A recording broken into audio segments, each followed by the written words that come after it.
Bonjour, bienvenue en ce matin d'hiver à la fermette de Sérénité. Je me prépare à aller faire mon train.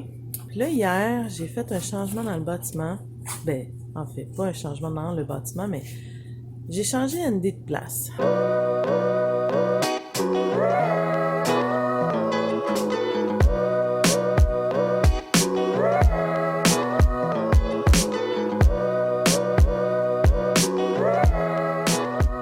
Pour ceux qui nous suivent, vous savez qu'Andy, c'est notre chef dominante.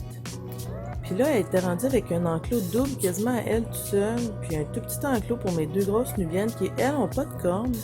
Il y en a une qui s'est blessée à une patte, fait qu'elle est plus fragile, puis l'autre, elle les fait courir partout, fait que j'aime vraiment pas ça parce que j'ai peur que ma chèvre se reblesse. Sauf que l'enclos, le tout petit, elle a pas une porte super solide. Fait que là, j'ai comme un peu peur ce matin d'arriver puis que ma porte ait été arrachée. Fait que si c'est le cas, j'aurais pas le choix de retourner mes deux nubiennes là. Fait qu'allons découvrir ensemble si tout est ok ou si je vais devoir faire de la menuiserie ce matin. Et en même temps, je vais en profiter parce qu'une de nos fans a demandé si je pourrais parler des canards. Fait que je suis pas une experte en canards, mais je peux vous parler de mon expérience. Fait que je vais aller vous montrer ce qu'il y en est.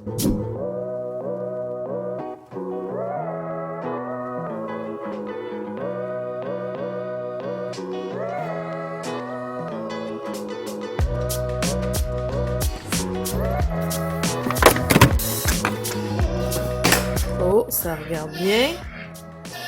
On a pas l'air d'avoir une chèvre en train de se promener. Allons voir vite vite. En tout cas, ça se promène, les chiens vont la ramener.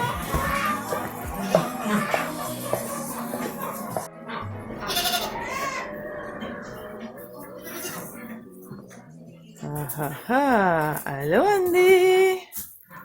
Salut ma cocotte! Je te félicite d'être encore à ta place et d'avoir rien brisé. Oups. En bas le chat, hein? Vous deux, ça va bien ici? Là, hier, en plus, on est allé porter notre petit bouc à la boucherie. Celui qui était destiné à ça. Fait que ça me fait une bouche de moi à nourrir. Ouais. On va nourrir tout le monde, hein? Je suis contente que tu sois encore là, ma grosse fille. Oui. Je suis bien contente. Allez te chercher à manger.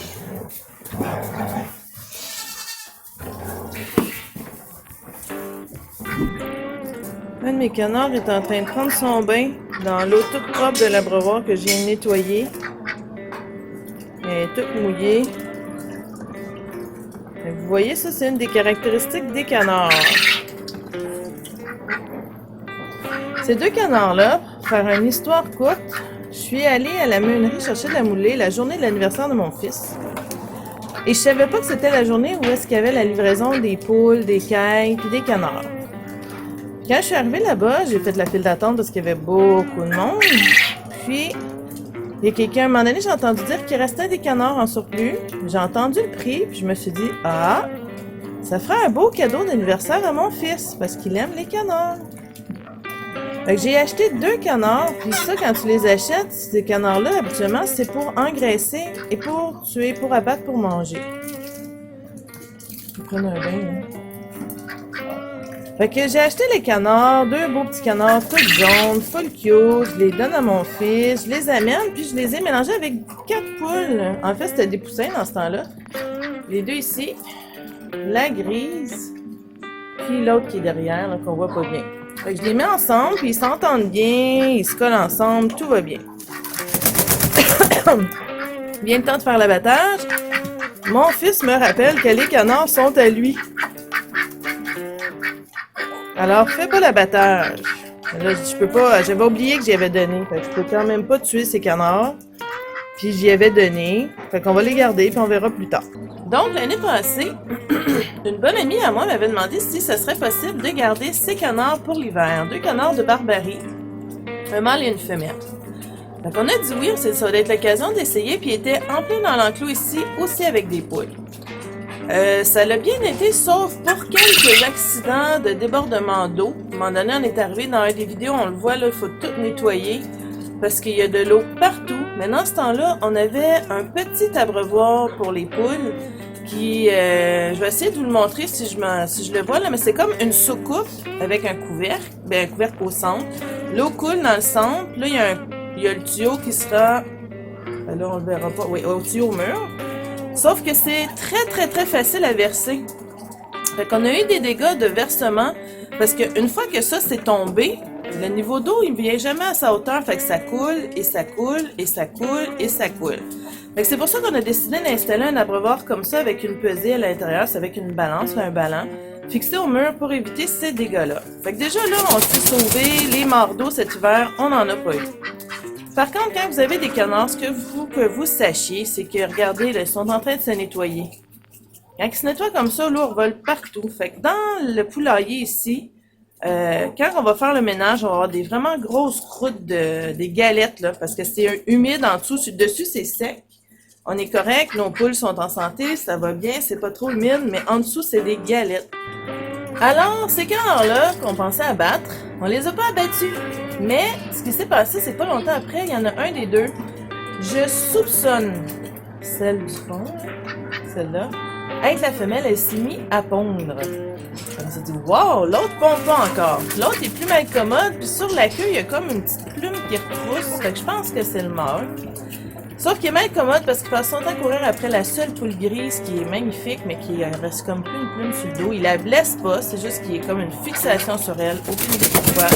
Je suis à veille de l'isoler pour qu'elle puisse se remplumer comme il faut, puis arrêter d'être stressée, parce que quand on n'est pas là, elle a de la difficulté à se nourrir. Fait qu'on va arranger ça. Regardez ça, la terre. Vous voyez pas bien, là, mais c'est tout tassé. Ça, c'est tout mouillé. Puis il y a tout bout de champ aussi dans cet abreuvoir-là. Je sais pas pourquoi. Les canards, on dirait qu'ils mangent, puis ensuite, il faut qu'ils mettent de l'eau dans leur bec. En tout cas, il y a de la fermentation qui se passe là-dedans. Donc, je le change pas super souvent parce que je me suis rendu compte que les poules ici avec sont en super santé. Fait que la fermentation, c'est vrai que c'est bon pour la santé.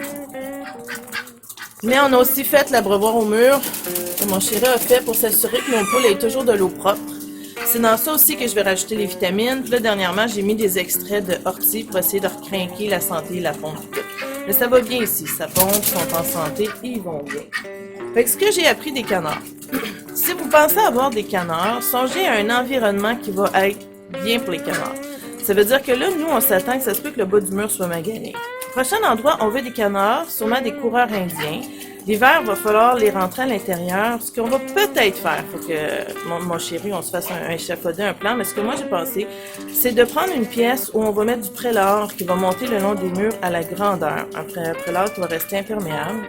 On va installer une petite piscine avec probablement une petite rampe ou un contour, en tout cas de quoi que les canards puissent aller dans la petite piscine. Mais l'abreuvoir va être au centre, un abreuvoir amovible. Hey, vous m'arrosez là! Qui va être au centre de la petite piscine. Ça veut dire que quand ils vont vouloir se nettoyer comme ça,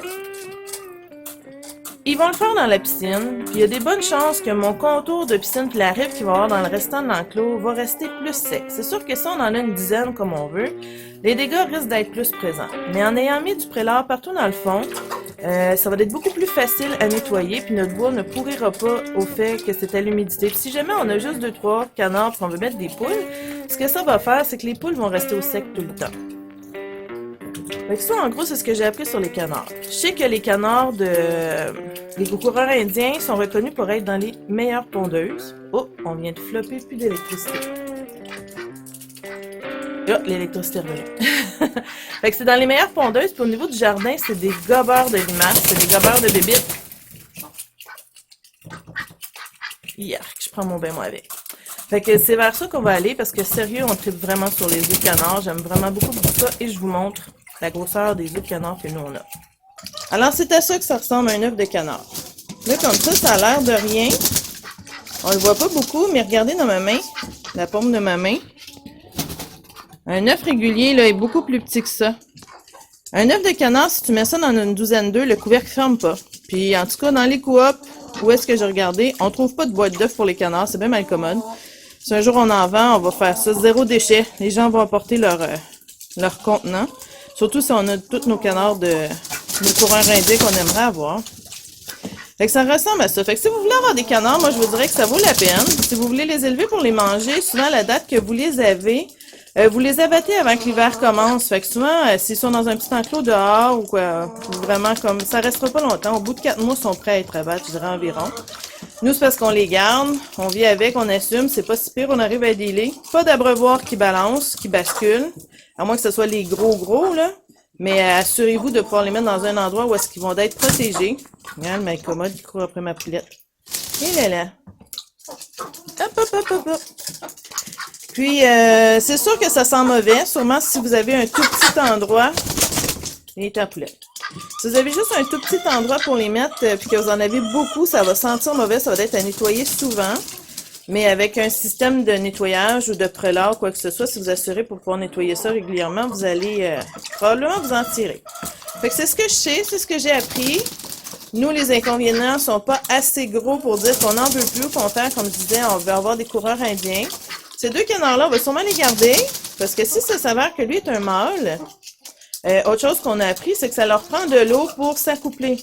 Présentement, mes œufs, là, ils sont pas fécondés. Quand je les ouvre, mes œufs sont pas fécondés, mais il y a des canards que ça leur prend une bassine pour pouvoir s'accoupler dans l'eau. Fait que prochaine fermette, l'été prochain, on va avoir une petite piscine dehors, un bassin, un petit étang, dépendamment où on va déménager. Ils vont pouvoir s'accoupler. Puis, je suis en train de me dire que ces bébés-là, si on arrive à les faire éclore, puis mettons qu'on en a 5-6, mais ça nous fera des canards qu'on pourra consommer. Fait que ce fut un achat d'anniversaire sur le coup de notre fils qui va nous rapporter plus à manger que juste 2 canards, puis qui nous apporte de l'agrément. C'est bien cute de les regarder aller. Ils nous attaquent pas. Ils veulent pas se faire flatter, mais ils nous attaquent pas. Puis ils sont très dociles, sauf ils font la vie dure à ma belle poulette ici, là, mais inquiétez-vous pas, on en prend soin. Quand je suis là, je prends le temps de rester dans l'enclos pour qu'elle puisse manger, se nourrir, parce que je la protège, puis elle survit et elle est en santé. Je voulais vous montrer aussi que j'ai fabriqué un nid. Un nid homemade fait un matin ben vite. Et j'ai mis une de mes poulettes dedans qui s'est rendu compte qu'il y avait de la rite, la petite Barbue qui est ici. Et hier, j'ai eu 3 cocos dedans. Ce matin, j'ai ma poulette qui est là, avec la grosse crête, qui a pas pondu depuis je sais pas quand, qui est allée dans le nid, qui semblait vouloir pondre. Et regardez ce que j'ai trouvé.